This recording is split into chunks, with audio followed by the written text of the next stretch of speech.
Boris es un irremediable borracho. Pero también es muy inteligente y astuto. Y la parca ha venido por él. ¿Podrá escapar de ella? Un ardid para la señorita muerte. Historia de fantasía oscura por Augusto Andra. Disponible en Amazon Kindle.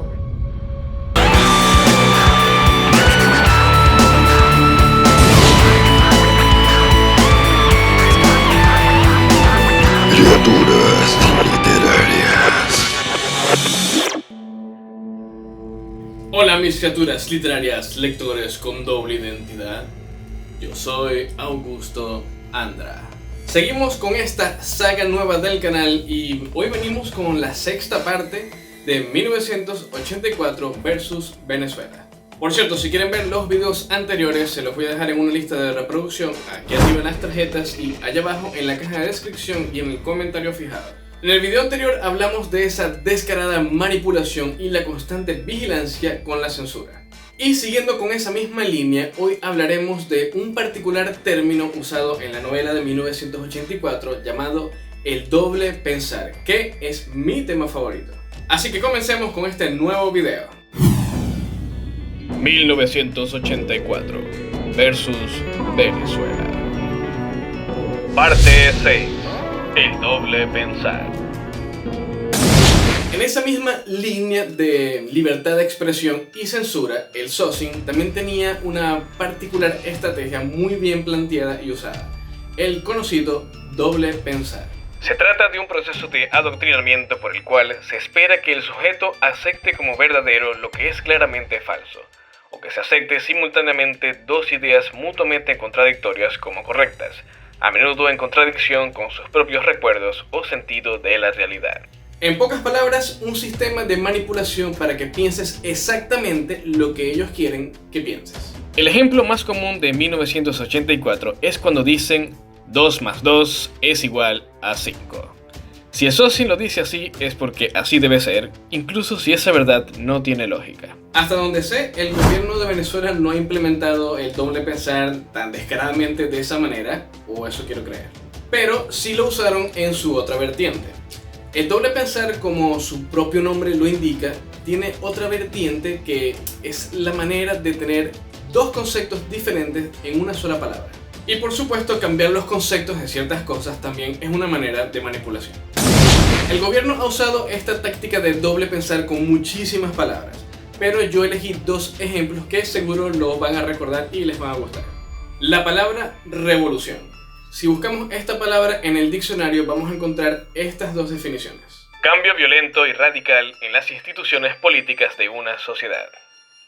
Cambio brusco en el ámbito social, económico o moral de una sociedad. Chávez usó el concepto de revolución bolivariana para referirse a un cambio de gobierno que beneficiaría al país. Como lo dice la definición, la palabra cambio es la principal y el enfoque. Cambio social, económico, moral, político e institucional. Todo arraigado a guerra, violencia y muerte, como su propio lema oficialista lo dictaba: patria, socialismo o muerte. A medida que pasaba el tiempo del gobierno, la palabra revolución se instaló en la mente de todos los venezolanos. Una palabra que simplemente representaba el mandato y eterna estadía de la ideología chavista. Pregúntense esto: ¿hasta qué punto una revolución es una revolución? La definición lo explicó muy bien. Es un cambio violento y brusco. Ese cambio ya ocurrió en el país y lo arruinó con su violencia brusca. Entonces, ¿por qué seguimos llamando al gobierno revolucionario? Si ese cambio ya pasó y ellos todavía están en el poder. Una revolución es un movimiento que ocurre para hacer el cambio. Y una vez que el cambio se da, ya no hay más revolución porque se implanta el ideal que se quería lograr con esa revolución. Es aquí cuando ya se manifiesta el doble pensar con esa palabra.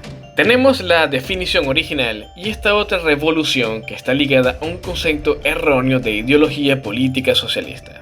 Y personalmente a estas alturas cada vez que escucho la palabra revolución me aterro porque pienso que es algo con política, con comunismo, con socialismo. Cosa que no debería ser así porque estoy doble pensando. Hola criatura, suscríbete al canal y activa la condenada campanita. Muchas gracias, te dejo un libro de regalo en la descripción. El segundo ejemplo sería la palabra patria, que el diccionario la define así: país o lugar en el que se ha nacido o al que se pertenece por vínculos históricos o jurídicos. Lugar o comunidad con la que una persona se siente vinculada o identificada por razones afectivas. La patria es donde nacemos, donde nos criamos, donde nos sentimos bien y a gusto, porque nos identificamos con su cultura, su gente, su idiosincrasia, sus costumbres y por ende con su entorno. Yo me considero patriótico de cierta manera, porque amo mi patria, amo mi ciudad de Maracaibo, amo la forma de la gente, de hablar de la gente en Maracaibo, amo mi familia, obviamente, etcétera, etcétera, etcétera. Pero también amo la bandera, las costumbres decembrinas como la comida, la música como la gaita, extraño los lugares que desgraciadamente ya no existen. El poderoso calor de mi ciudad y la hermosa vista del relámpago de Catatumbo. Todo ese amor representa mi patria, el lugar al que pertenezco. Y aunque mucho me duela, esa Maracaibo o Venezuela que tanto amo ya no existe. Entonces, explicado tan sentimentalmente esa definición de patria, ahora nos desviamos con el doble pensar a esa otra cara de la moneda: la patria del gobierno. En concreto, la ideología que se quiso usar con esa palabra era exactamente la definición original. El gobierno usaba el término patria para empatizar con el pueblo y fomentaba una adoración al mismo país. Por supuesto, siguiendo los ideales chavistas. Ese constante bombardeo de ideología patriótica comenzó a desvincular la palabra de su definición original, convirtiéndola exactamente en lo contrario. Patria llegó a convertirse en una especie de sinónimo de la palabra apátrida, una especie de burla al significado original que humillaba a toda la palabra. Patria fue sentenciada a una palabra solo usada por el gobierno para referirse a su causa. Esto desligó a muchos venezolanos a realmente amar a su patria, causando el efecto contrario que el mismo gobierno quería instaurar al principio cuando comenzó a usar la palabra constantemente. Poco a poco la gente comenzó a asociar la palabra patria a cualquier actividad gubernamental, sobre todo con la parte corrupta. Después el significado se humilló aún más, asociando patria o patriotas a aquellas personas que solo servían al gobierno por conveniencia propia, para ganarse un puesto o simplemente como aduladores del chavismo, conocidos como los famosos jalabolas enchufados. Y por último, la palabra patria hizo un declive aún más humillante, convirtiéndose en una palabra de ironía y burla. A ver, esto seguro lo recuerdan. Durante una cadena televisiva, el presidente Hugo Chávez Frías cantó un par de versos de una canción que precisamente tenía esa palabra, patria. Tema: Patria Querida. Himno del batallón blindado Bravos de Apure. Letra y música por Giriberto Maluenga. Y la canción dice así: Patria, patria, patria querida, tuyo es mi cielo, tuyo es mi sol. A raíz de este pequeño fragmento, este himno también se convirtió en una especie de doble pensar musical y formó parte de la burla colectiva de venezolanos opositores hacia cualquier cosa del gobierno. Especialmente cuando veíamos a aduladores o jalabolas, como decimos en Venezuela, o cuando pasaban acontecimientos que literalmente nos tenían jodidos a todos. Cuando escuchábamos a alguien decir, porque mi comandante supremo y eterno nos llevó a la gloria y bla bla bla bla bla.